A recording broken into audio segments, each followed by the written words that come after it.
सगळ्यात जास्त पैसा देणारा ग्रह जर कोणता असेल तर तो शनीचा आहे. फक्त त्याच्या पद्धतीने आपण कार्य केलं पाहिजे. पिंपळाच्या झाडाखाली शनिदेवांचा वास असतो सकाळी 6 वाजेपर्यंत, जास्तीत जास्त 6:30 पर्यंत. वडाच्या झाडाखाली पाणी घ्यायचं तांब्यामध्ये, त्याच्यात थोडंसं 2-4 थेंब दूध टाकायचं, 2-4 दाणे साखरेचे टाकायचे. वडाच्या खाली असं पाणी टाकलं की तिथली माती ओली होते, ती माती उचलायची आणि हे लावायचे. हे 5 वर्ष मेष जातकांना संघर्षाचे आहे. मात्र जो शेवटचा टप्पा आहे तो इथून डायरेक्ट इथे नेतो. मीन जातक घाबरून जातात. म्हणजे आज जे मीन जातक असतील त्यांना 7.5चं त्रास काय होतो यापेक्षा टेन्शन जास्त आहे. आता एक रास आहे जिचा शेवटचा टप्पा आहे 7.5चा, कुंभ रास. आणि त्यांनी भरपूर सोसलंय असं त्यांचं मत आहे की गेली 5-5.5 वर्ष ते भरपूर त्रास काढतायत. त्यांच्यासाठी तुम्ही काय सांगा? शनिदेवांचे शुभ परिणाम हवे असतील ना,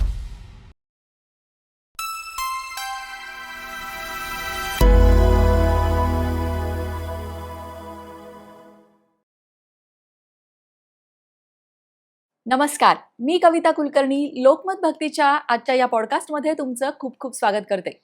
मित्रांनो, काय झालं माहितीये, परवा माझ्या एका मैत्रिणीचा फोन आला. तिचा ना ज्योतिषशास्त्रावर कधीही विश्वास नव्हता, पण परवा तिचा फोन आला आणि ती फोनवर रडत होती. तिला मी विचारलं की बाई काय झालं, तर तिने सांगितलं की कविता, अगं आयुष्यामध्ये ना एकामागे एक संकटांची मालिका सुरू आहे. तिला असा एक आजार निघाला ज्याचं ऑपरेशन करणं गरजेचं आहे, ज्याच्या ट्रीटमेंटसाठी भरपूर पैसे दवाखान्यात जात आहेत. मिस्टरांना बिझनेसमध्ये लॉस झाला, बिझनेस बंद करावा लागला आणि नोकरी स्वीकारावी लागली. आणि या सगळ्या परिस्थितीमध्ये ना सासरच्यांनी साथ दिली ना माहेरच्यांनी. मग तिचं असं म्हणणं होतं, कविता काय 7.5 मागे लागली माहित नाही, शनीची काय वक्रदृष्टी पडली ग आमच्यावर, काय पनोती डोक्यावर बसली आहे काय माहित. तिच्या बोलण्यात हे शब्द ऐकून मला जरा आश्चर्य वाटलं, कारण तिचा तर विश्वास नव्हता, पण ती एका ज्योतिषतज्ञांचाच नंबर मागत होती. मला तिचं ऐकून जरा वाईट वाटलं. पण तुमच्या लक्षात आलं का, जेव्हा आपलं सगळं चांगलं चालू असतं ना, तेव्हा आपला खरं तर देवावरही विश्वास नसतो. पण जेव्हा आयुष्यात एकामागे एक संकटांची मालिका सुरू होते, तेव्हा आपण म्हणतो 7.5, पनोती, त्याचबरोबर शनीची वक्रदृष्टी. मग आपण शनी महाराजांना दोष देतो. ह्या सगळ्या गोष्टीमागे नक्की कारण काय असतं? खरंच 7.5, पनोती किंवा वक्रदृष्टी शनी महाराजांची इतकी वाईट असते का? यातून बाहेर पडायला काय मार्ग असतो? आणि आयुष्याच्या कोणत्या टप्प्यात अशी संकट आपल्यासमोर येऊन उभी राहतात? या सगळ्या प्रश्नांची उत्तरं आपल्याला देणार आहेत आजच्या आपल्या पाहुण्या ॲस्ट्रो गुरु ज्योती जोशी. मॅम, तुमचं खूप खूप स्वागत. खूप खूप आभार. मला या चॅनलवर येऊन तुमच्यासोबत बोलून खूप छान वाटतंय. सगळ्यात अगोदर सर्व प्रेक्षकांचं देखील स्वागत, कारण ते नेहमीच आपल्याला उत्स्फूर्त प्रतिसाद देत असतात. बरोबर, आणि भरपूर त्यांच्या कमेंटमध्ये शंका सुद्धा विचारतात. पण हा जो विषय आहे ना, की शनी महाराजांची वक्रदृष्टी किंवा 7.5 किंवा आपल्या आयुष्यात येणारी संकट आपण लगेच त्याच्याशी जोडतो, तर म्हणजे हे कितपत योग्य आहे? पहिला प्रश्न तर हा आहे. आणि जर असतील शनी महाराजांमुळे काही संकट येत असतील, तर ती कोणती संकट असतात जी शनी महाराजांमुळे येतात? खूप छान प्रश्न आहे. म्हणजे प्रश्नाची सुरुवातच छान झाली. पॉडकास्टमध्ये लोकांचे प्रश्न आले पाहिजे, त्यांच्या मनाची उत्तरं त्यांना मिळाली पाहिजे. तर शनिदेवांबद्दल खूप गैरसमज आहे समाजात. आपण ते टप्प्याटप्प्याने बोलू. प्रभाव होतो का? होतो. सर्वच गोष्टींवर होतो. काम, पैसा, नाती, आरोग्य, जसं तुम्ही आता सांगितलं. आणि हे मी सांगण्यापेक्षा लोकांनाही माहिती आहे, त्याहीपेक्षा त्यांना अनुभव आहे की शनिदेव नेमकं कोणकोणत्या पद्धतीने त्यांच्या आयुष्यात प्रश्न निर्माण करतात. पण हे शनिदेव करतात का? तर नाही. इथे आपल्याला अगोदर शनिदेवांना समजून घ्यावं लागेल. आपण प्रश्न सांगूया, जसं तुम्ही आता मांडलं की नोकरीत प्रॉब्लेम निर्माण होतात, व्यवसायात निर्माण होतात, पैसा येत नाही, खूप परिश्रम करूनही पैसा येत नाही, नात्यांमध्ये दुरावा येतो आणि आरोग्य खाली जातं. पण हे सगळं फक्त शनिदेवांमुळे नाही होत, कारण शनिदेव हे मुळात न्यायाधीश आहे. ते स्वतःच्या खिशातून काहीच देत नाही, आपल्याकडून काहीच काढून घेत नाही. जे आपलं कर्म असतं त्या दिशेने ते कार्य करत असतात. आणि ऋषी पराशर ज्यांनी हे शास्त्र लिहिलं, म्हणजे शास्त्र निर्माण झालं वेद काळात. वेदाचं 6वं अंग म्हणजे ज्योतिषशास्त्र. पण तेव्हा कसं होतं ना, की तोंडी सगळं सांगितलं जायचं, गुरुकडून शिष्याकडे, शिष्याकडून शिष्याकडे. त्याला लिखित स्वरूपात सर्वप्रथम आणलं ऋषी पराशर यांनी. अच्छा. तर त्यांनी सांगितलेलं आहे की अगोदर ग्रह समजून घ्या, म्हणजे त्यांचे प्रभाव आणि ते सकारात्मक कसे करता येतील, ज्याला आपण आज उपायशास्त्र म्हणतो. प्रश्न येणार आहेत, त्याच्यात आपण उत्तम मार्ग कसा काढायचा हे जास्त अधिक महत्वाचं. त्या दृष्टीने आज आपण बोलूया. बरोबर. मग असे कोणते प्रॉब्लेम किंवा समस्या किंवा अडचणी की ह्या तुमच्या पत्रिकेत शनिग्रह खराब असल्यामुळे किंवा तुमची 7.5 चालू असल्यामुळे किंवा शनी दशा, अडीचकी या सगळ्यामुळे येत आहेत, असे आपण हायलाइट करू शकतो असे प्रॉब्लेम कोणते? होय, प्रॉब्लेम हेच जे मी तुम्हाला सांगितलंय, पण ते का होतात ते आपण समजून घेऊ. म्हणजे कसे बाजूला करता येतील ते आपल्याला उत्तर सापडेल. तर कसं होतं ना की इथे आपल्याला सर्वप्रथम शनिदेवांना समजून घ्यावं लागेल. शनिदेवांचा जन्म कसा झाला, तर सूर्याची पत्नी, तिला सूर्याचं तेज संध्या, तिला सूर्याचं तेज सहन नाही झालं. मग तिने काय केलं ना, तिच्या जागी छायाला पाठवलं. अच्छा. मग छायाला पुत्र झाला तो शनी. पण त्या काळात छाया पूर्ण शिवदेवाचं ध्यान करत होती, तिचं संपूर्ण लक्ष त्याच्यावर होतं आणि म्हणून तिने स्वतःच्या आरोग्याकडे लक्ष दिलं नाही आणि म्हणून शनिदेव जन्मतः थोडे दुर्बल होते. अच्छा. बरीच वर म्हणून सूर्यदेवांनी त्यांना नाकारलं. त्यामुळे शनिदेव हे जे जे दुर्बल घटक आहे समाजात त्यांचे कारकत्व शनिदेवांकडे आहे. मग ती शापाची कथा पण आहे, ती सांगू शकतो आपण किंवा नंतर सांगूया. तर त्याच्यामुळे असे हे विविध आजार निर्माण होतात. पैसा येत नाही, खूप परिश्रम करून जो पैसा आपण मिळवतो तो मुळात कमी असतो, आला तर तो टिकत नाही. घरात ज्यांना आपण वर्षानुवर्ष आपलं माणूस समजत होतो किंवा बाहेर सुद्धा आपले मित्र समजत होतो, ते त्यांचं खरं स्वरूप आपल्या समोर येतं, कारण शनिदेव न्यायाधीश आहे. बरोबर. तर ते बरोबर आपल्याला दाखवून देतात की बेटा तू चुकतोयस, तू ज्याच्यावर विश्वास टाकतोय ते खरंच विश्वासपात्र आहेत का. आणि खरं तर ते त्यांच्या कार्य करण्याची पद्धत झाली. त्यांच्या कार्याची पद्धत जर समजवायची असेल ना, तर अगोदर आपण म्हणायचो छडी लागे छमछम. तो जो शिक्षक असायचा, तसे शिक्षक म्हणजे मुख्याध्यापक म्हणजे शनिदेव. बरोबर. त्या काळात आपल्याला कधीच राग येत नव्हता शिक्षकांच्या छडीचा. किंवा छडी बसली की आपण विचार करायचो आपलं काय चुकलं. त्याच पद्धतीने जर आज शनिदेवांची छडी बसली आणि आपण विचार केला की आपलं काय चुकलं आणि छोटासा बदल होतो. खरं तर शनिदेवांना आनंदित करणं खूप सोपं आहे. छोटासा बदल केला की आपलं आयुष्य सुंदर होतं. मी तेच विचारणार होते आता की बदल करायचा म्हणजे काय करायचं, की शनिदेव प्रसन्न होतील असे कुठले उपाय असतात? बरं, उपाय खूप आहेत आणि इतके सोपे आहेत. कधी कधी काय होतं ना, आपण जेव्हा सोपे उपाय सांगतो तर लोकांना वाटतं की हे करून काय होणार नाही. त्यांना काहीतरी भव्य मोठं पाहिजे असतं, कारण त्यांना असं वाटत असतं की आपला प्रश्न जेवढा मोठा आहे तेवढे उपाय मोठे पाहिजे. पण खरंच गरज नाही, कारण शनिदेव छोट्याशा गोष्टीने पण आनंदित होतात. आणि उपायशास्त्राची पद्धत असते की कारक ग्रह, अकारक ग्रह, कोणत्या राशीला शनिदेव ज्यांना कारक असतील त्यांना उपाय करताना मंत्रशास्त्र, आणि ज्या राशीला कारक नसतील त्यांना उपाय करताना थोडी पद्धत आपली बदलावी लागते. अच्छा. तर ते राशीप्रमाणे बदल होतो की प्रत्येक राशीला एकसारखा प्रभाव नसतो. मग प्रभाव जर एकसारखा नसला, म्हणजे ठीक आहे ताप आला, डायरियाचा आहे, मलेरियाचा आहे, सर्दीचा आहे, औषध बदलतं. बरोबर. त्याच पद्धतीने शनिदेव राशीला कसा प्रभाव देतात त्याप्रमाणे उपाय बदलतं. ओके. पण ते एकही उपाय कठीण नसतं. याच्यातही आपण 2 भाग करू शकतो. काही उपाय की जे सगळ्यांना लागू होतात. अच्छा, मग आपण आधी ते बघूया जे सगळ्यांना लागू होतात असे उपाय, आणि मग राशीनुसार काय उपाय करायचे, कारण प्रत्येक राशीच्या व्यक्ती वेगवेगळ्या असतात, त्यांच्या समस्या पण वेगवेगळ्या असतात, त्यात राशींचे मालक ग्रह जे आहेत ते पण वेगवेगळे असतात. तर आपण आधी बघूया की आहेत आता आम्हाला या समस्या आहेत की आमची आर्थिक परिस्थिती किंवा आजारपण आहे आणि आम्हाला उपाय सांगा, असे जे आपले प्रेक्षक आहेत त्यांच्यासाठी आपण साधे सोपे कुठले उपाय सांगा?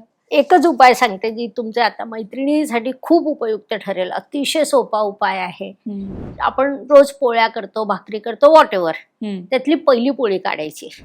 त्या पोळीला असं जस्ट 2 थेंब बोटांनी तूप लावायचं, तेल लावायचं. त्या पोळीचा अर्धा भाग गाईला द्या, अच्छा. अर्धा भाग कुत्र्याला द्या हम्म. आणि जी चतकोर उरेल ती कावळ्याला द्या. तुमचे आजारपण आटोक्यात येतील, दवाखान्याचा खर्च वाचेल, घरातील विसंवाद थांबेल. नोकरीतलं अटकलेलं प्रमोशन लगेच प्रमोशन मिळेल असं नाही, परंतु त्यातला संघर्ष थांबेल. जे तुमचे सगळ्यांशी दुरावा होत होता, नाती तुटत होती, तुम्हाला लोकांपासून दूर एकट्याने राहावंसं वाटत होतं, त्या तुमच्या स्वभावात 100% फरक होईल. फक्त पहिली पोळी. आणि हे आपल्या संस्कारांमध्ये रुजलेलं होतं, परंपरा होती अगोदर. पण आपण काय झालं ना, काळानुसार परंपरा सोडून दिल्या आणि तेव्हा असं वाटायचं काय गरज आहे. पण त्या गोष्टीने पडणारा फरक हा खूप मोठा असतो. बरोबर. आणि तसंही जे सुगरण आहेत त्यांना माहिती आहे, कितीही सुगरण असली ना तर तिचा पहिला डोसा, पहिली पोळी कधीच चांगली होत नाही. बरोबर. तर ते यासाठी ही परंपरा आहे आणि तिचा थेट प्रभाव होतो. काय होतं ना, त्या पोळीला पहिले गाय घेते, तिचे आशीर्वाद येतात, कुत्रं घेतो त्याचे आशीर्वाद येतात, किंवा त्याची नकारात्मकता कमी होते, कावळ्याची नकारात्मकता कमी होते. बरोबर. आणि त्यामुळे आपल्या आयुष्यातले सगळे प्रश्न कमी होतात. आता एका दिवसात होतील का? नक्कीच नाही. ही गोष्ट लक्षात घ्या. आणि साधारण टप्प्याटप्प्याने जेव्हा आपण असे बदल करत जातो ना, तर आयुष्य इतकं सुंदर होतं. मोठे प्रश्न तर कळतही नाही केव्हा आले आणि केव्हा गेले. प्रश्न आल्याशिवाय राहत नाही. आपण मानवी आयुष्य घेतलंय, मानवी आयुष्यात आर्थिक प्रश्न येतील, संकट येतील, अपघात घडतील. पण जर आपण असे उपाय करत असलो तर त्याच्यातून आपण योग्य पद्धतीने आपल्या कर्तृत्वाने यशस्वीरित्या बाहेर पडतो आणि सुखद आयुष्य जगतो. बरोबर. तर असे खूप सारे छोटे छोटे उपाय आहे शनिदेवांचे. आपण जसं पुढे जाऊ तसं एक एक उपाय देण्याचा मी प्रयत्न करते. आता ज्यांना 7.5 चालू आहे किंवा शनीची अडीचकी म्हणतात, ज्याला ढेर्या म्हणतात, किंवा पनौती, असं जे सगळं आहे, तर ते त्यावर उपाय काय आहे, त्यात फरक काय आहे? पहिली गोष्ट तर या सगळ्यात काय फरक आहे? शनी महादशा पण येतं त्याच्यामध्ये, तर या सगळ्यात काय फरक आहे आणि या सगळ्यावर काय उपाय आहे? खूप छान. यानं 3 वेगवेगळ्या गोष्टी आहे. 7.5 म्हणजे आपल्या मूळ पत्रिकेत चंद्र जिथे आहे त्याच्या अगोदरच्या राशीत जेव्हा शनिदेव येतात ते पहिली 2.5 वर्ष म्हणजे पहिला टप्पा, ओके, दुसरी 2.5 वर्ष म्हणजे दुसरा टप्पा, आणि तिसरी 2.5 वर्ष म्हणजे तिसरा टप्पा. मग ह्या 3 टप्प्यांचं मिळून 7.5 होते. 7.5 अनेक लोकांची प्रचंड प्रगती झालेली आम्ही पाहतो. आमच्याकडे आलेले आता अगदी जमिनीपासून आकाशापर्यंत पोहोचतात एवढी प्रगती 7.5 होते. 7.5 मध्ये प्रगती पण होते? खूप मोठी प्रगती होते आणि दैदिप्यमान प्रगती होते. कारण जेव्हा आपण पत्रिका पाहतो तर पत्रिकेच्या दशम स्थानाचे अधिपती शनिदेव आहे, कर्मस्थानाचे अधिपती शनिदेव आहे, लाभस्थानाचे अधिपती शनिदेव आहे. म्हणजे आता हा विषय वेगळा होईल, पण आपल्याला पैसा देणारा जर ग्रह कोणता असेल ना तर तो शनी आहे. शनी इज मनी. काय होतं ना की गुरु आपल्याला पैसा नाही देत, गुरु ज्ञान देत. रवी आपल्याला पैसा नाही देत, रवी कर्तृत्व देतो आणि नेतृत्व देतो. मंगळ आपल्याला पैसा देत नाही, तो धडाडी देतो. पैसा देणारे ग्रह म्हणजे शनी, शुक्र आणि केतू. केतू पण पैसा देतो. तर त्याच्यात सगळ्यात जास्त पैसा देणारा ग्रह जर कोणता असेल तर तो शनीच आहे. फक्त त्याच्या पद्धतीने आपण कार्य केलं पाहिजे. जसं आपण आता शनिदेवांना समजून घेतलं, त्यांच्याबद्दलचे गैरसमज सरकवून द्यायचे, मग आपण त्या पद्धतीने कार्य केलं की शनिदेव आपल्याला भरभरून पैसे देतात. काहींची 7.5 खूप कठीण जाते. काहींना असं होतं कधी हे 7.5 वर्ष संपतील, नाही ते दिवस बघायला लागले, आणि काहींना 7.5 प्रगती होती. मग हे कशावर अवलंबून असतं? त्याच्यात पुन्हा 2 बाबी येतात की आपल्या मूळ पत्रिकेत शनिदेव कुठे आहेत आणि रास कोणती आहे. आता समजा आपण सगळ्यात पहिली रास घेतली तर ती मेष रास. मेष राशीचा स्वामी आहे मंगळ. तो आहे सेनापती, अग्रेसिव्ह. त्याला शनीचं स्लो मोशन काही मानवत नाही, कारण शनी हा मंद ग्रह आहे. शनी टप्प्याटप्प्याने चालतो, हळूहळू चालतो, ते मंगळाला मानवत नाही. त्यामुळे शनी आणि मंगळ यांच्यात नैसर्गिक शत्रुत्व आहे. आणि सध्या 7.5 चालू पण आहे मेष राशी. मेषेला चालू आहे, मेषेला पहिला टप्पा सुरू आहे. मग याच्यात कसं होतं ना की 3 टप्पे सारखे नसतात. समजा आता मेषेला 7.5 सुरू आहे, त्याचा पहिला टप्पा सुरू आहे, तर शनिदेव सध्या जलतत्वाच्या मीन राशीत आहे, निसर्ग कुंडलाची व्ययस्थान येतं. मग इथे शनिदेव मेषेला काय म्हणतात की तू तुझी कर्तव्य कर, जबाबदाऱ्या पूर्ण कर, हे शिकवतात. आणि जेव्हा मेष राशी शिकते तेव्हा मेष राशीच्या आयुष्यात चांगला काळ येतो. मग दुसरा टप्पा सुरू होतो. मग दुसऱ्या टप्प्यात काय होतं ना की मेषेच्या डोक्यावर शनी येतात. मग इथे काय होतं ना, एकाच वेळी मंगळ आणि शनी या दोघांना चांगल्या स्थितीत आणणं, मग त्यासाठी आपल्याला उपाय म्हणून हनुमानजी कामी येतात. कारण हनुमानजी, जे मंगळाची ऊर्जा हनुमानजी मध्ये आहे ती योग्य रस्त्याने नेण्याचं कार्य हनुमानजी करतात. बरोबर. मंगळाच्या ऊर्जेला योग्य दिशा ते हनुमानजी देतात. शनी एकदा हनुमानजीच्या खांद्यावर बसले. हनुमानजी म्हणाले, आज बसलास का? मग जेव्हा जेव्हा मी संकटात असेल तेव्हा तेव्हा माझ्या खांद्यावर बसायचं. शनिदेव म्हणे, हो ठीक आहे ठीक आहे. मग काय झालं ना की लंकेत जेव्हा युद्धाला गेले हनुमानजी, ते दनादन इकडून तिकडे उड्या मारायचे आणि शनिदेव खांद्यावर ते गेले थकून. ते म्हणाले, जाऊ द्या, जे तुमची साधना करतील त्यांना मी त्रास देणार नाही, पण मला खांद्यावरून उतरू द्या. तर त्यामुळे हनुमानजी हे शनी आणि मंगळ दोघांना नियंत्रित करतात. म्हणून 7.5 उपाय हनुमानाचे हा, सांगितले. मेषेला खास करून. मग आता कसं आहे ना, मेषेच्या जेव्हा डोक्यावर हनुमानजी शनिदेव येतील तेव्हा त्यांनी जर हनुमानची साधना केली तर त्यांना एकदम उपयुक्त ठरतं. अच्छा. आणि एक अजून प्रकार आहे की जेव्हा संकट सुरू झाले मग आपण उपाय सुरू केले तर ते देवांनाही जाणवतं, ग्रहांनाही जाणवतं.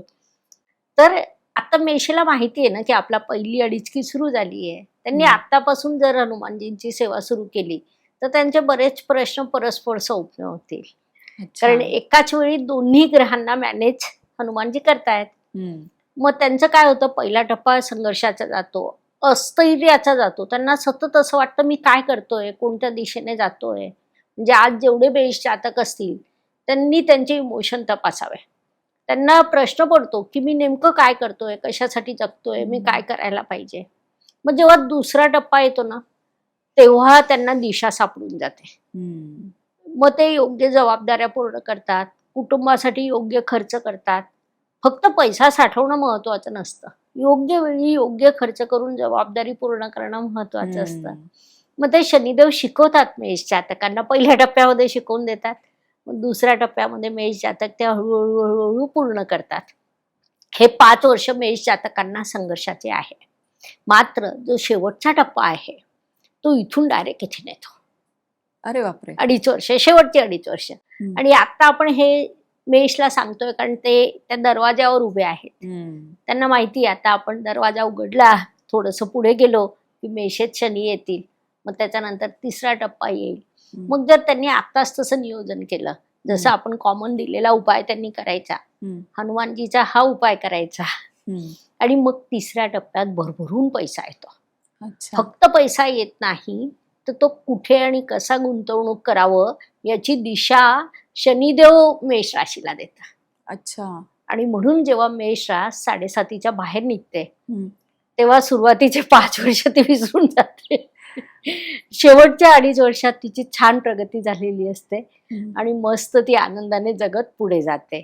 फक्त एवढ्या छोट्या गोष्टी पाळल्या पाहिजे. आणि कर्म त्याला पर्याय नाही, कारण शनिदेवांची सुरुवातच तिथून होते. बरोबर. तुमचे कर्म योग्य ठेवा, तुमच्या जबाबदाऱ्या पूर्ण करा, नात्यांचा सन्मान करा.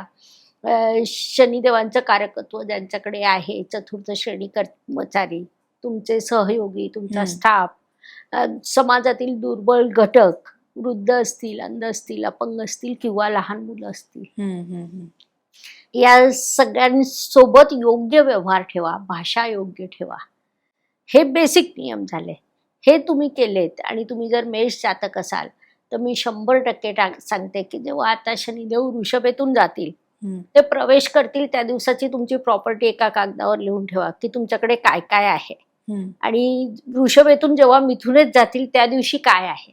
तर नक्की इथून इथे पोहोचलेले असतात. अरे बापरे. अर्थात हे बेसिक नियम जे आपण सांगितले ते पाळले आहेत. पाळलेत. जर तुम्ही कर्म चुकवले तर असलेली प्रॉपर्टी पण खाली जाते, कारण ती 7.5 आहे. तुमचे कर्म चुकवले की ते तुम्हाला काढून घेणार सगळं. बरोबर.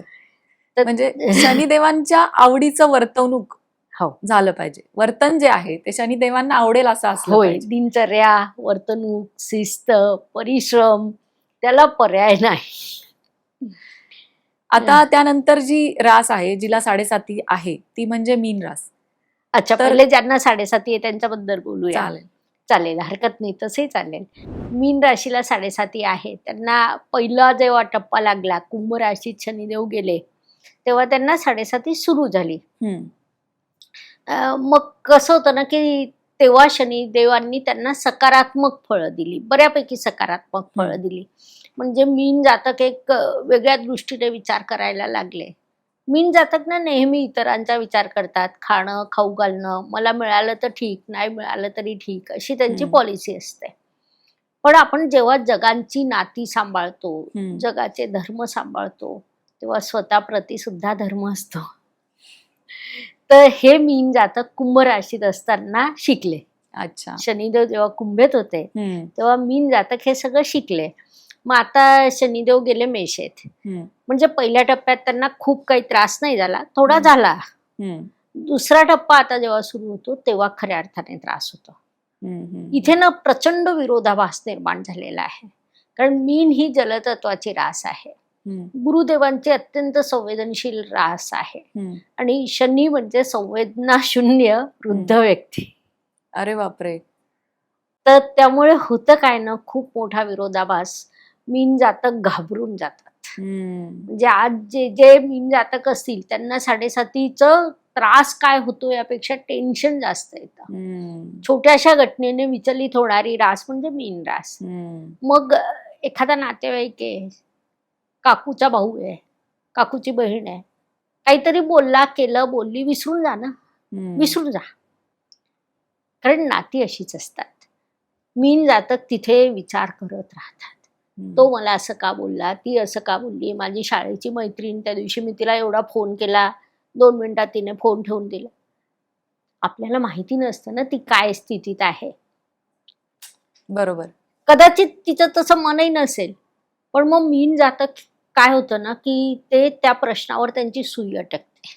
ते सतत विचार करतात, आपण किती वर्ष सोबत होतो, सोबत डबे खात होतो, काय काय गोष्टी सोबत केल्या, आज मी फोन केला तर तिने हे अनुभव त्यांना आता येत असतील मीन जातकांना. तर त्यांनी काय करायचं, सगळ्यात पहिले मोठा श्वास घ्यायचा, सोडून द्यायचं, आणि हा विचार करायचा की समोरची व्यक्ती कोणत्या तरी विचारात असेल, त्याची काहीतरी स्थिती असेल जी आपल्याला माहिती नाहीये, तर मग त्याच्यामुळे त्यांना कमी त्रास होतो. आणि ते प्रश्न सॉल्व्ह करायला शिकतात. असे बऱ्यापैकी या 2.5 वर्षात 4-6 अनुभव येतात मीन जातकांना. मुख्य अनुभवाचा पार्टच हा असतो, कारण ते मनाला लावून घेतात. आणि मीन जातकांचं काय, लाभेश आणि व्ययेश शनी आहे. मग जेव्हा शनी त्यांच्या राशीत येतो तेव्हा बऱ्यापैकी खर्च होणं, बऱ्यापैकी प्रवास होणं, आरोग्याचे प्रश्न निर्माण होणं, हा थोडा तीव्र प्रश्न येतो. असलेला पैसा, संचित पैसा कमी होणं, हा सुद्धा एक प्रभाव त्यांना जाणवतो. त्याच्यानंतर तिसऱ्या टप्प्यामध्ये येतं जेव्हा मेषेत शनिदेव जातात. या काळात मीन जातक थोडे स्ट्रॉंग होतात, कुटुंबाशी ते डील करायला लागतात. म्हणजे पहिल्या वेळी त्यांची जी मनस्थिती असायची की मी बोलवलं ना, या जेवायला बसा, तर नवऱ्याने येऊन लगेच बसावं. या टप्प्यामध्ये ते शिकतात की इट्स ओके ना, येतील, जेवतील, होईल, करेल. ह्या टप्प्यामध्ये मीन जातक हे छानपैकी शनिदेवांकडनं शिकून घेतात. अर्थात छडी बसल्यावर जर त्यांची पॉलिसी असली की शनिदेव आपल्या चांगल्यासाठी शिकवतायत तर शिकतात. बरोबर. मग तो त्यांच्यात नैसर्गिक बदल होतो, त्यांना कळत नाही. ते त्याच्यामुळे नाती सांभाळतात, कुटुंब सांभाळणं शिकून घेतात, घरातलं वातावरण बदलतं. नाही तर काय होतं ना, मीन राशी जिथे जिथे असते ती सगळ्यांनाशी सतत बोलायला जाते, कारण तिच्या दृष्टीने आयुष्याचं ध्येयच ते असतं. कुटुंब, कुटुंब प्रेम, आपली माणसं ते आपलीच. बरोबर. ते त्यांच्यासाठी बरोबर आहे. तर हा सगळा मस्त त्यांचा संघर्ष असतो आणि तसं ते वाटचाल करत असतात. मीन राशीनी मग आता 7.7 त्यांना सुरू आहे, तर मग त्यांनी कुठले उपाय करायला हवे? त्यांच्यासाठी काही वेगळे उपाय आहेत का? हो, मीन राशीसाठी काय होतं ना, शनिदेव कारक नाही आहे. हम्म, मीनचा स्वामी आहे गुरु. हम्म, मग अशा वेळी आपण काय करतो ना, गुरु प्रबळ करतो. हम्म, कारण गुरु त्यांना सकारात्मकच आहे आणि शनी गुरु समनात आहे, शत्रुत्वाचं नाही आहे. हम्म.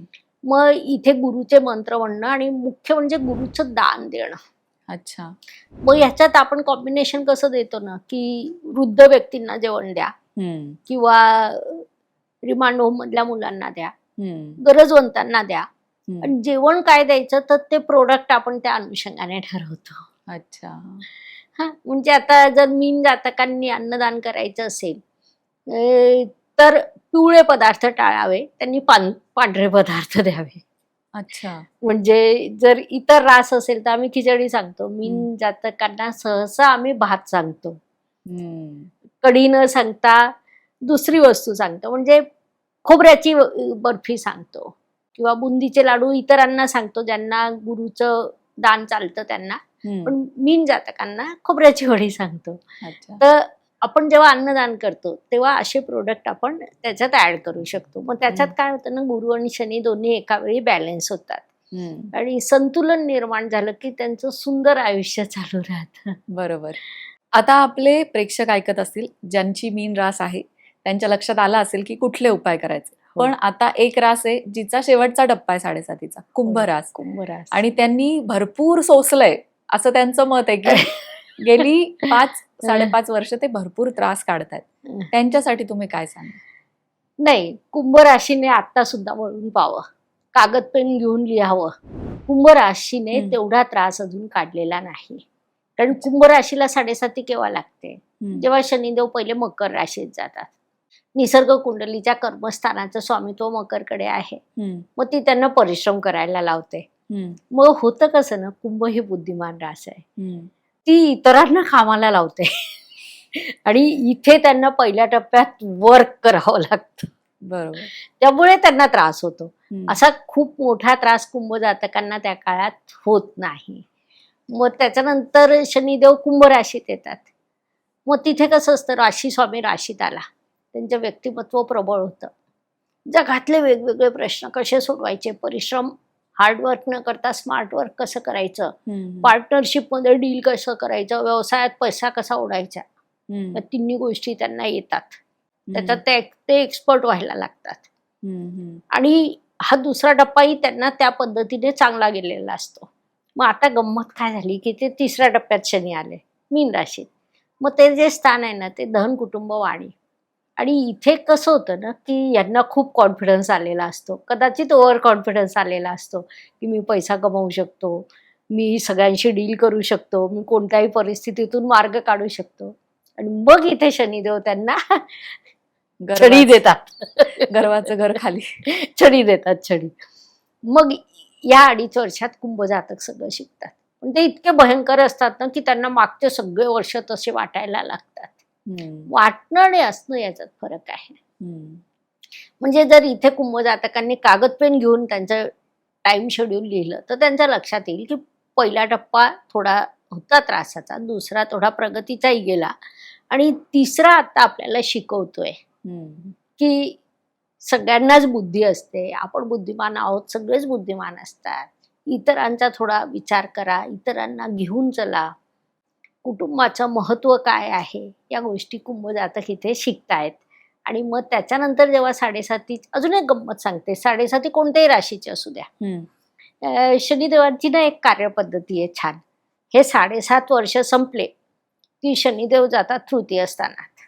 तृतीय हे उपचय स्थान आहे. पहिल्या 7.7 वर्षात जे काही दिलेली असेल तावून सुलाखून बाहेर काढलेलं असतं, मग ते 2.5 वर्ष गोल्डन असतात. अरे बापरे. हो. तर ती 2.5 वर्ष जी असतात ना, मग आता कुंभ राशीला लगेच मिळणार आहे याच्यानंतर. त्या 2.5 वर्षात कुंभ रास खूप प्रचंड प्रगती करेल.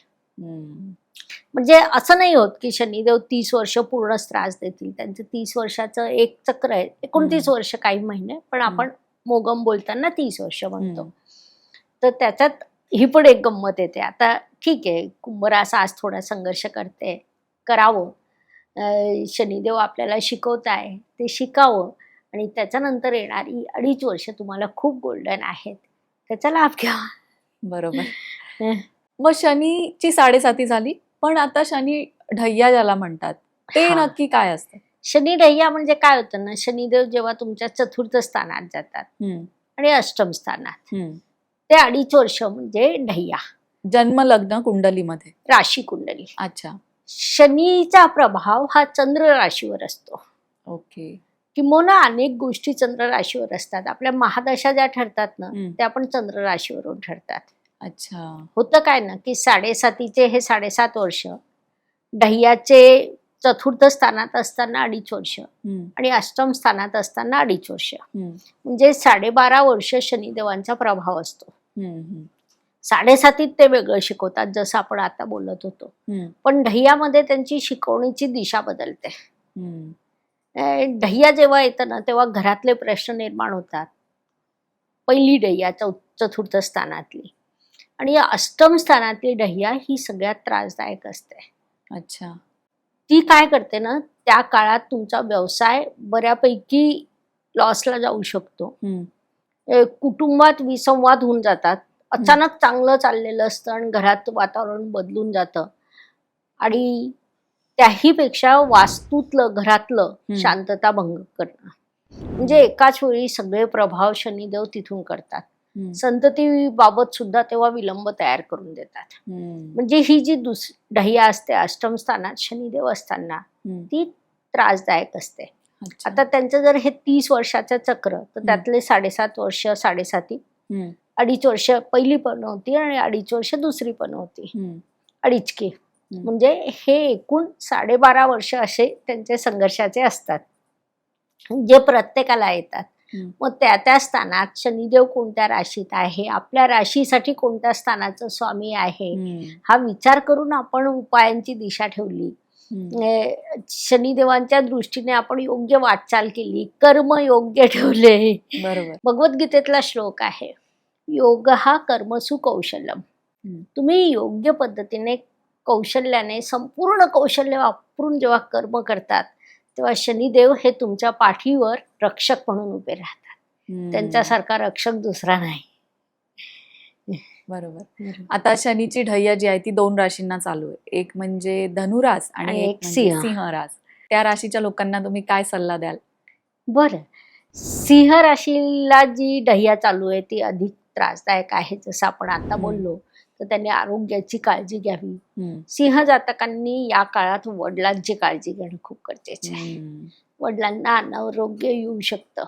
त्यानंतर व्यवसायावर प्रभाव होऊ शकेल, त्यांच्या डोमेनवर प्रभाव होईल, असे अनेक प्रभाव होऊ शकतात. आणि जर तुमचं प्रॉपर्टीचं डिवायडेशन या काळात असेल, तर तुम्ही शब्द जपून, मोजून, मापून, तोलून वापरा.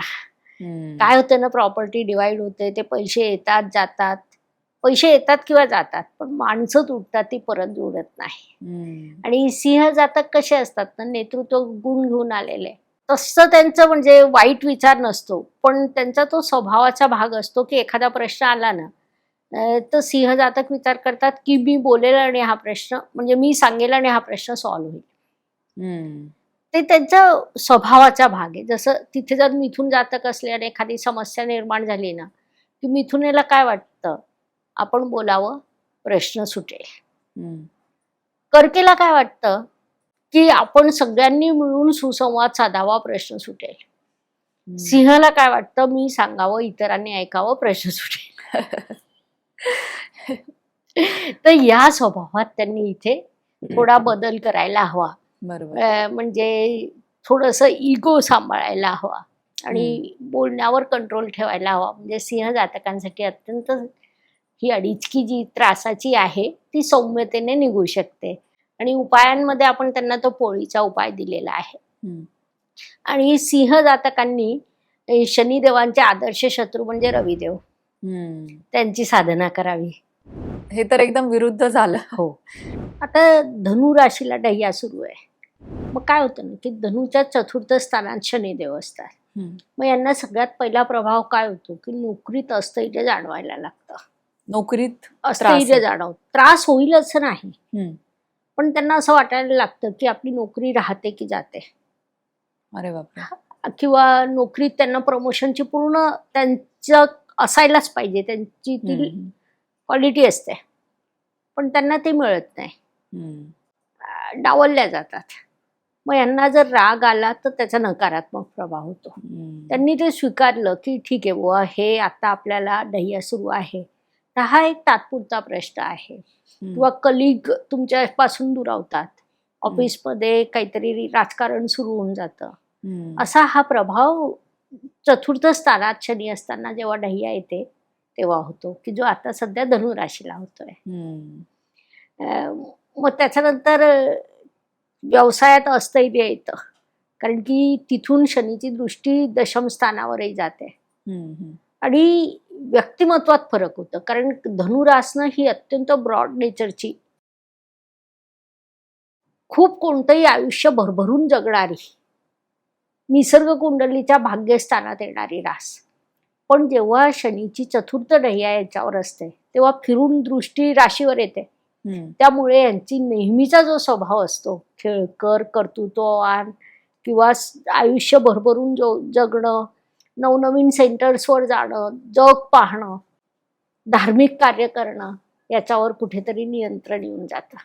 आणि ते त्यांना मानवत नाही, कारण की त्यांना आयुष्य कळलेलं आहे धनुजातकांना. तर तिथे त्यांना हा संघर्ष चालू आहे, सध्या चालू आहे, म्हणजे त्यांना ते लगेच रिलेट करतील. मग होतं कसं ना, की आता ह्या ज्या 5 राशी आहे यांना शनीचा त्रास सध्या सुरू आहे 7.5चा आणि ढैयाचा. आणि ज्या उर्वरित 7 राशी आहेत त्यांना आज जरी त्रास सुरू नसला तरी मी जसं म्हटलं की सुरुवातीला विहीर खडावी केव्हा तहान लागल्यावर नाही, किंवा ग्रहांना सुद्धा लक्षात येतं आता गरज पडली म्हणून करतोय. तर अगोदरपासून बाकीच्या 7 राशींनी पण जर उपाय सुरू केले तर त्यांना सुद्धा त्रास कमी होईल. मिथुन राशीला जेव्हा 7.5चा पहिला टप्पा येतो ना, तो सकारात्मक असतो, फारसा त्रास होत नाही. दुसऱ्या टप्प्यातही त्रास होत नाही, तिसऱ्या टप्प्यात ते इमोशनली डिस्टर्ब होतात.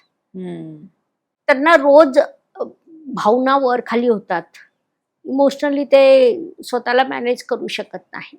पण तो टप्पा त्यांनी 7.5चा पार केला ना, की केव्हा बोलावं, काय बोलावं, कसं बोलावं हे त्यांना लक्षात येतं. एरवी मिथुन रास म्हणजे नॉनस्टॉप बोलणारी, पण 7.5च्या ह्या टप्प्यातून जेव्हा ती बाहेर पडते ना, तेव्हा कुठे बोलावं यापेक्षा कुठे थांबावं हे त्यांना कळायला लागतं. सगळ्यात महत्वाचं. मग त्याच्यानंतर कर्क रास. कर्क राशीला जो 7.5चा पहिला टप्पा असतो ना, तो छान जातो. मग दुसऱ्या टप्प्यात ती विचलित होते, तिसऱ्या टप्प्यात आर्थिक नुकसान होतं.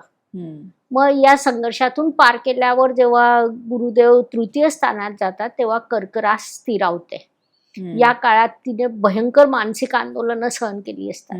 यांना त्रास जास्त का होतो की कर्काचे स्वामी चंद्र आणि शनी प्रचंड विरोधाभास, शत्रुत्व, म्हणून यांना त्रास जास्त होतो. मग यांनी ना काय करायचं, यांनी म्हणण्यापेक्षा हा उपाय पण सगळ्या राशी करू शकतात. वडाचं झाड असतं, म्हणजे वड आणि पिंपळ हे 2 झाडं आहेत. वडाच्या झाडाखाली पाणी घ्यायचं तांब्यामध्ये, त्याच्यात थोडंसं 2-4 थेंब दूध टाकायचं, 2-4 दाणे साखरेचे टाकायचे. वडाच्या खाली झाडाखाली असं पाणी टाकलं की तिथली माती ओली होते, ती माती उचलायची आणि हे लावायचं इथे. यांना 7.5चा त्रास थांबेल. शनिदेवांचा त्रास थांबेल.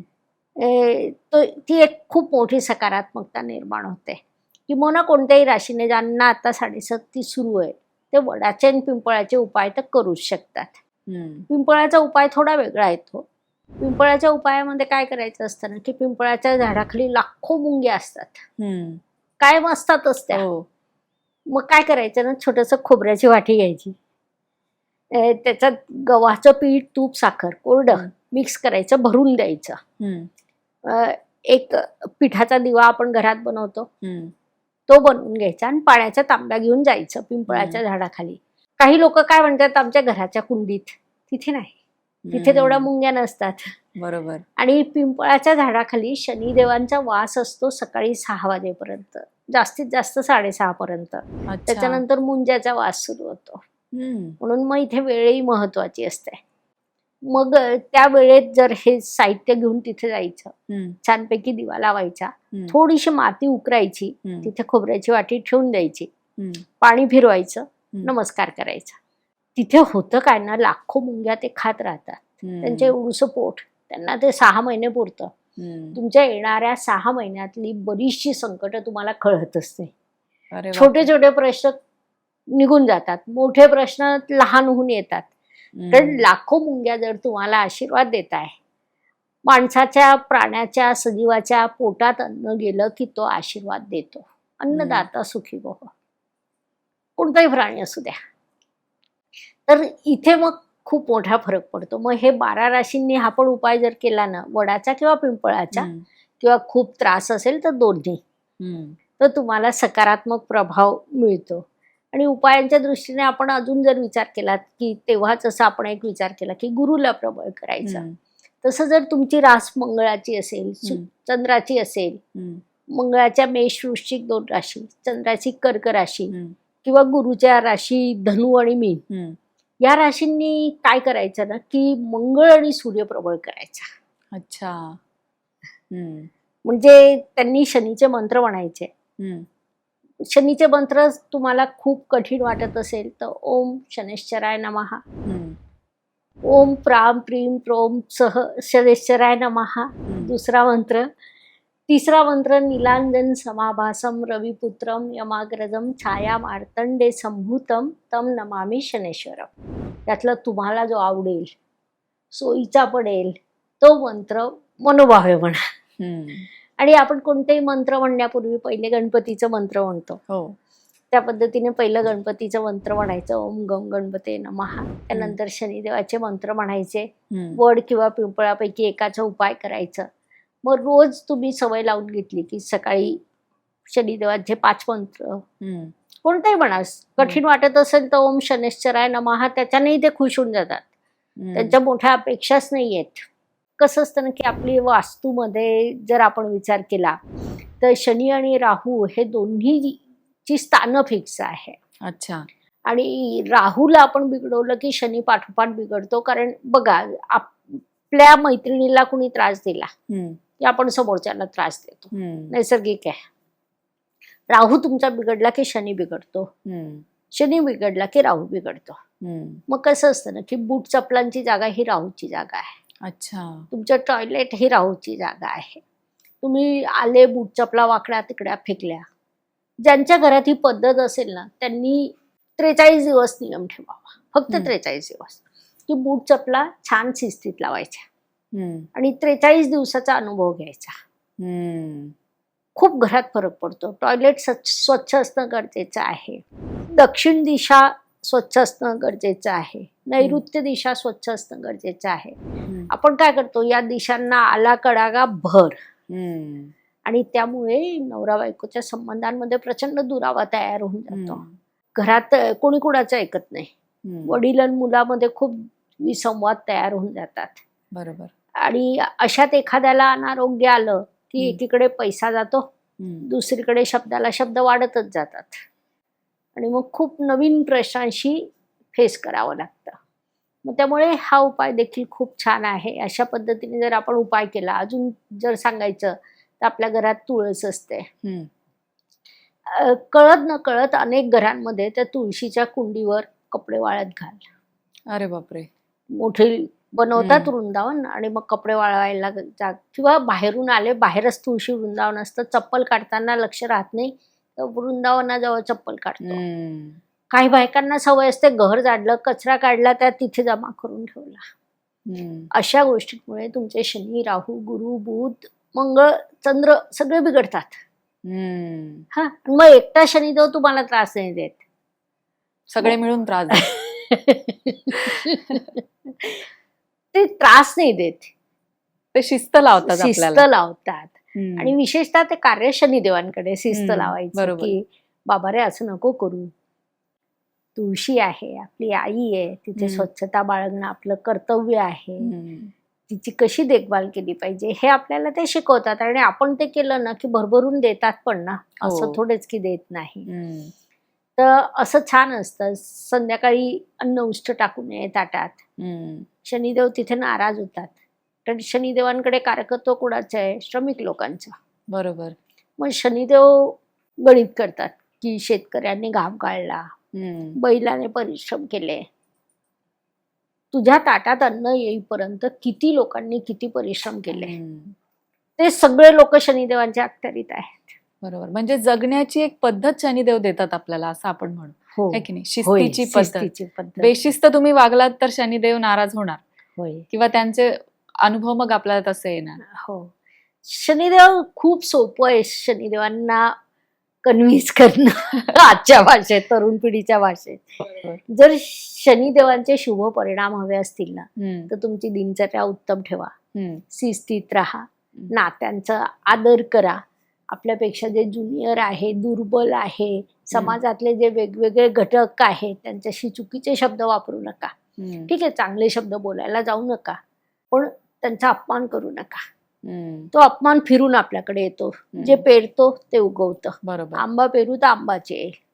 त्या पद्धतीने शनिदेवांचे ते नियम आहे ते एकदम कडक न्यायाधीश आहे. आणि तिथे टेबला खालून पैसे देता येत नाही. सगळ्यात महत्वाचं. त्यामुळे तिथे आपल्याजवळ उपाय हाच राहतो की आपण त्यांच्या पद्धतीने स्वतःमध्ये थोडासा बदल करायचा. म्हणजे त्यांच्या छड्या थांबतात, त्यांचा त्रास थांबतो आणि ते आपल्यासाठी कार्य करायला लागतात. शनी जेव्हा देतो तेव्हा भरभरून देतो आणि कायमस्वरूपी देतो.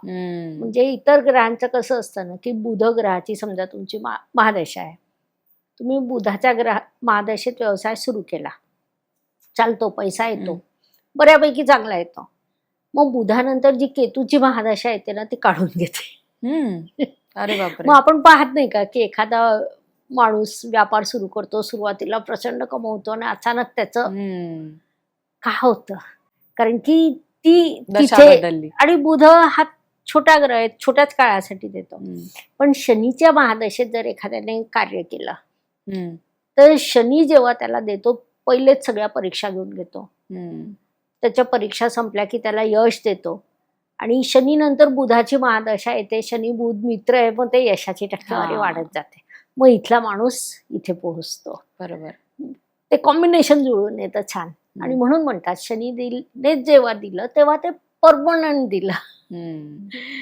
बाकीचे ग्रह तसं नसतात. आपण पाहतो वर चालले खाली चालले, हे सगळे शनीच्या अखत्यारीतले जे व्यवसाय असतात, विशेषतः लोखंडाशी संबंधित मोठमोठे कारखाने, फॅक्टरी, हे जे सगळे व्यवसाय आहेत ना, हे सगळे भव्य व्यवसाय, कन्स्ट्रक्शन, प्रत्येक व्यवसाय जेव्हा पैसा देतो तेव्हा खूप मोठा पैसा देतो.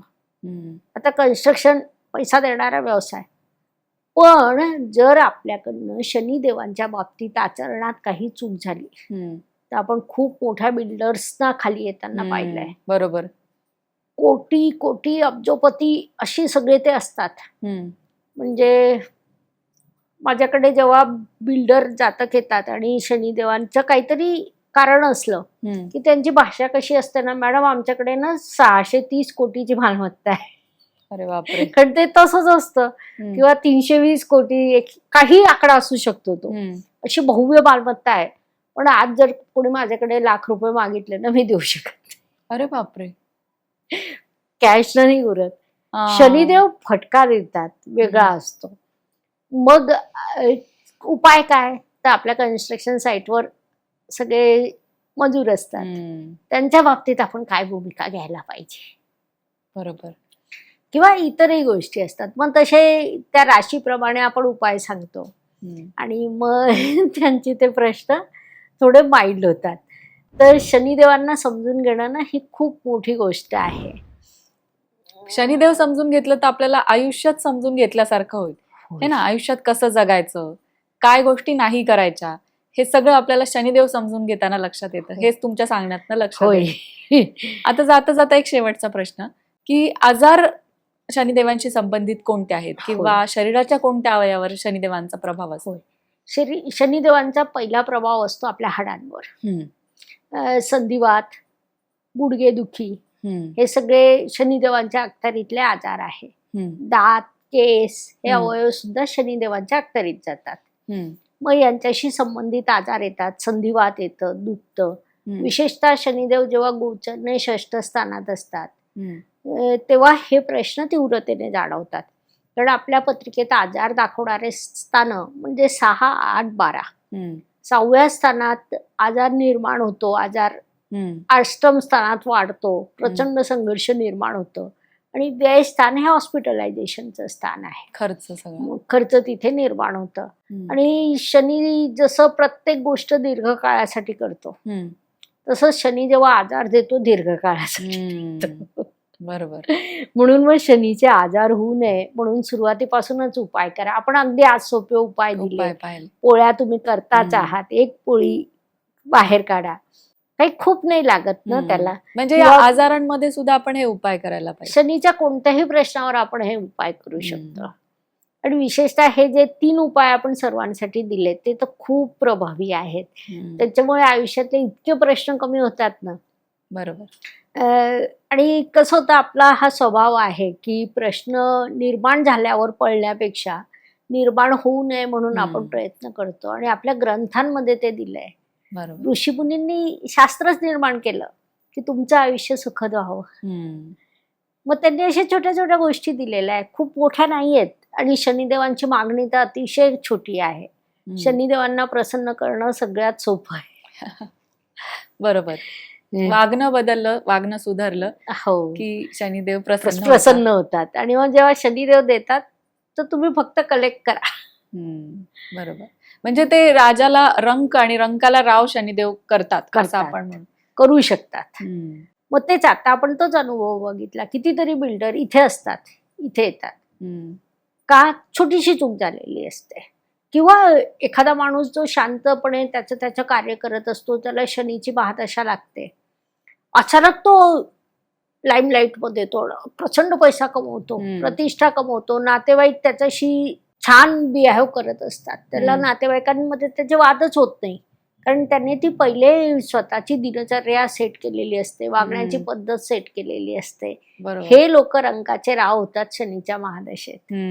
बरोबर. जे शिस्तीत वागतात त्यांना लाभ होतो, आणि जे बेशिस्त वागतात, असंवेदनशील वागतात त्यांना शनिदेवांचा फटका बसतो. मॅडम, हे खूप मोलाचं मार्गदर्शन आज तुम्ही आमच्या प्रेक्षकांना केलं. प्रेक्षकांना मी सांगू इच्छिते की तुम्हाला जर ज्योती मॅडमशी कॉन्टॅक्ट करायचा असेल तर डिस्क्रिप्शन बॉक्समध्ये नंबर आहे, त्या नंबरवर तुम्ही व्हॉट्सअप करू शकता आणि तुम्हाला ज्या समस्या आहेत त्या मॅडमपर्यंत पोहोचवू शकता.